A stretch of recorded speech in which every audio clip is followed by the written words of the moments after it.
सभी गलत कार्यों की नींव मन से होती है। यदि मन परिवर्तित और पवित्र हो जाए तो गलत कार्य नहीं हो सकता। क्रोध के लिए सजा नहीं मिलती, बल्कि अपने क्रोध से की गई गलती के लिए सजा मिलती है।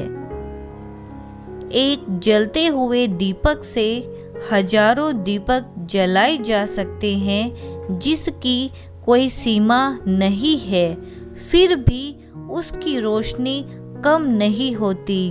ठीक उसी तरह खुशियाँ बांटने से कम नहीं होती, बल्कि और बढ़ जाती है। जो बीत गया उसमें नहीं उलझना चाहिए और न ही भविष्य को लेकर ज़्यादा चिंतित रहना चाहिए, बल्कि हमें वर्तमान में ही जीना चाहिए। यही खुशी से जीने का रास्ता है।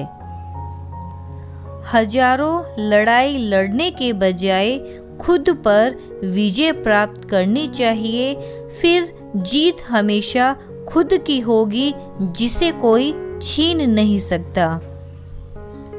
दूसरों पर निर्भर रहने के बजाय अपना काम खुद से करना चाहिए। हमारा दिमाग ही हमारा दोस्त और हमारा दुश्मन है। जो ईर्ष्या और जलन की आग में तपते रहते हैं, उन्हें कभी भी शांति और सच्चा सुख प्राप्त नहीं हो सकता। क्रोधी व्यक्ति की स्थिति ठीक वैसी ही होती है जो कि जलते हुए आग के टुकड़े को पकड़ने की कोशिश करते हैं, जिसमें वे स्वयं जलते रहते हैं।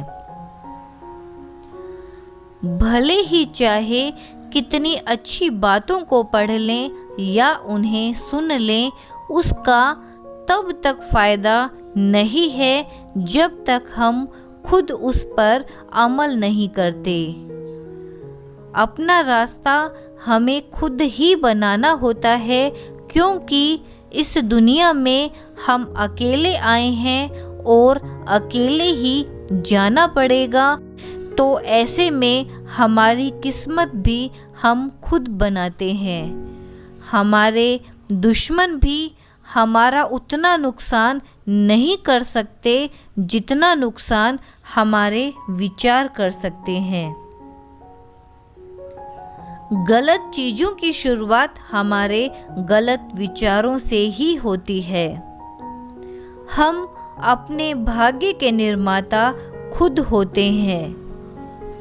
यदि हम अपनी समस्या का हल निकाल सकते हैं तो फिर चिंता करने की क्या ज़रूरत, और यदि समस्या का कोई हल ही नहीं तो फिर उसका चिंता करने से कोई फायदा ही नहीं। जो व्यक्ति खुद के क्रोध पर काबू पा लेता है वह उस कुशल गाड़ीवान के समान है जो विषम परिस्थिति में भी अपनी गाड़ी को संभाल सकता है।